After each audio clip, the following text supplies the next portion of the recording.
So hello everyone, my name is Dominique Batista. I work at the University of Oxford in the fair sharing team.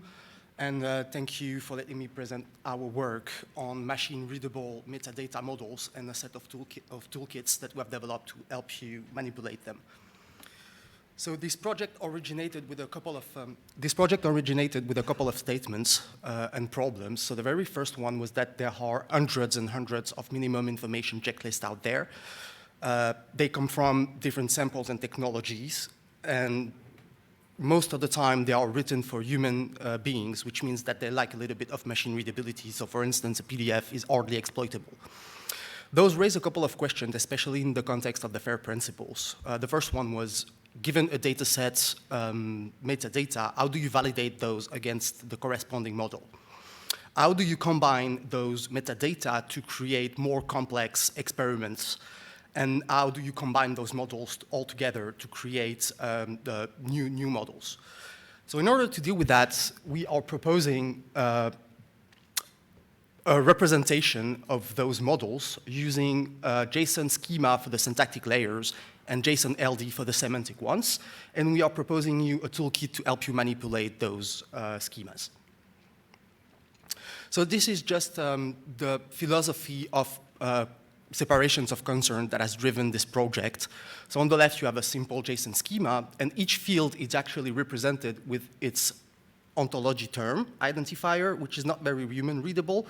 So we have separate those two. On the top, you have the syntactic constraints that are in the JSON schema, and on the bottom, we have linked context files from JSON LD to represent the semantic constraints. And this allows for different communities to have different ontology systems living side by side for the same representation.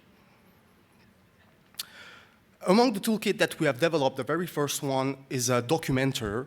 It will display in the browser all the properties of a given schema and all the references inside the schema. So what you will get is the metadata of each of the schemas in the network. You will get a list of all the fields for that schema with the different references to other subschemas and the ontology value that has been tagged for that field. So this is very simple. It's available on GitHub as either a service, or you can download the source code and use it locally. Now we're coming to the core of the toolkit. It's a Python application that will help you manipulate the schemas. So what we'll do, it will help you validate a given schema against the meta model to make sure that the syntax is correct. And it will also help you validate the instances, so the metadata themselves, against the model, which is kind of important in the context of FAIR principle to make sure that the incoming metadata is rich enough. It will also allow you to compare and combine existing models in case you want to create new ones, and we will come to that right after this slide. It will help you extend the semantic constraints by allowing you to create new context files and help you filling up those values inside. And optionally, for some very specific models, it also allows you to export them to the Cedar metadata API.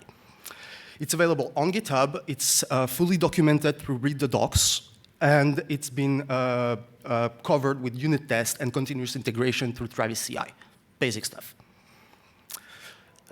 So this is for the comparison output. So basically, the Python tool at the moment will output you files, and you need to read those files with another JavaScript application. So what you can see here on this slide is that we have been merging the Mayaka and MyAcme schemas, and we have been comparing that merge with the original Mayaka schema. And what we can see is that all the fields from Mayaka are correctly imported, and all those fields are the one for MyAcme. So thank you for letting me present. This is the team that has been working on the project. Alejandra Gonzalez Beltran has been I'm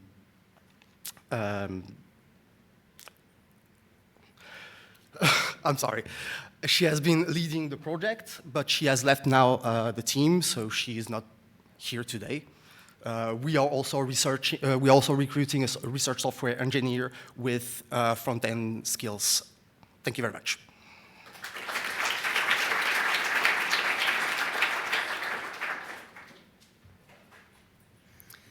So we have one more to go before we go through the